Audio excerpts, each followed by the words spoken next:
श्री गणेशाय नमः। स्वागत है आपका हमारे चैनल दिव्य श्रीविका में। भगवान गणेश एवं बुद्ध देव की कृपा आप पर सदैव बनी रहे। हिंदू धर्म में बुधवार का दिन भगवान गणेश को समर्पित किया गया है।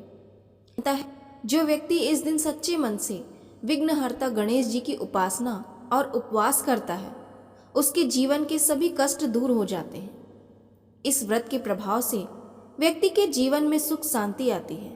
इतना ही नहीं, बुधवार का व्रत करने से बुध ग्रह भी मजबूत होते हैं।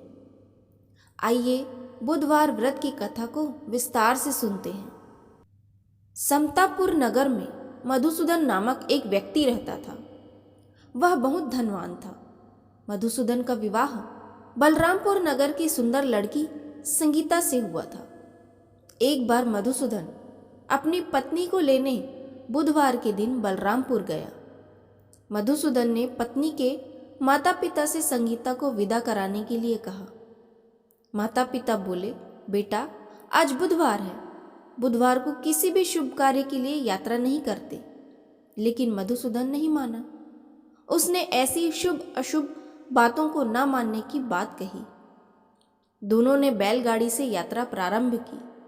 2 कोस की यात्रा के बाद उसकी गाड़ी का एक पहिया टूट गया।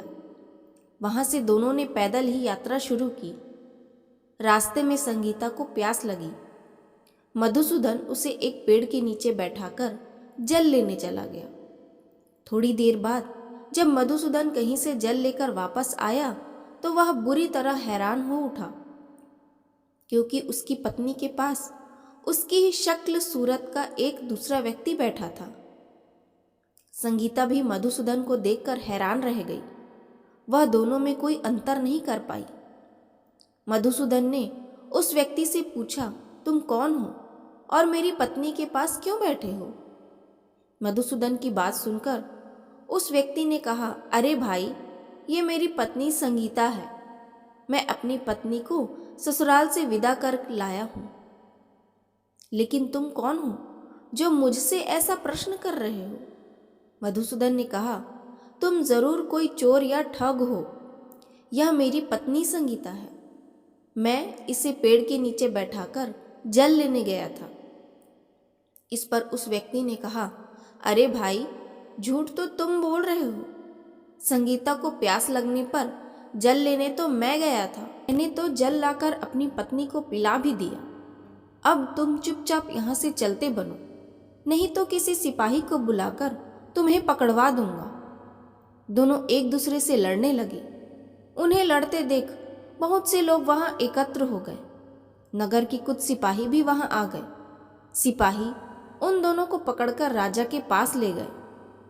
सारी कहानी सुनकर राजा भी कोई निर्णय नहीं कर पाया।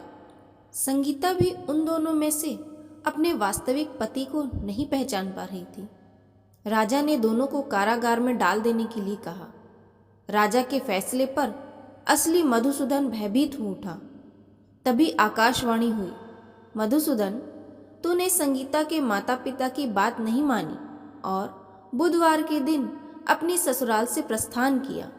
ये सब भगवान बुद्ध देव के प्रकोप से हो रहा है। मधुसूदन ने भगवान बुद्ध देव से प्रार्थना की कि हे भगवान बुद्ध देव, मुझे क्षमा कीजिए। मुझसे बहुत बड़ी गलती हुई। भविष्य में अब कभी बुधवार के दिन यात्रा नहीं करूंगा और सदैव बुधवार को आपका व्रत किया करूंगा। मधुसूदन के प्रार्थना करने से भगवान बुद्ध देव ने उसे क्षमा कर दिया। तभी दूसरा व्यक्ति राजा के सामने से गायब हो गया। राजा और दूसरे लोग इस चमत्कार को देखकर हैरान हो गए। भगवान बुद्ध देव की इस अनुकंपा से राजा ने मधुसूदन और उसकी पत्नी को सम्मान पूर्वक विदा किया। कुछ दूर चलने पर रास्ते में उन्हें बैलगाड़ी मिल गई। बैलगाड़ी का टूटा हुआ पहिया भी जुड़ा हुआ था। दोनों उसमें बैठकर समतापुर की ओर चल दिए। मधुसूदन और उसकी पत्नी संगीता दोनों बुधवार को व्रत करते हुए आनंद पूर्वक जीवन यापन करने लगे। इस तरह भगवान बुद्ध देव की कृपा से उनके यहाँ खुशियां बरसने लगी।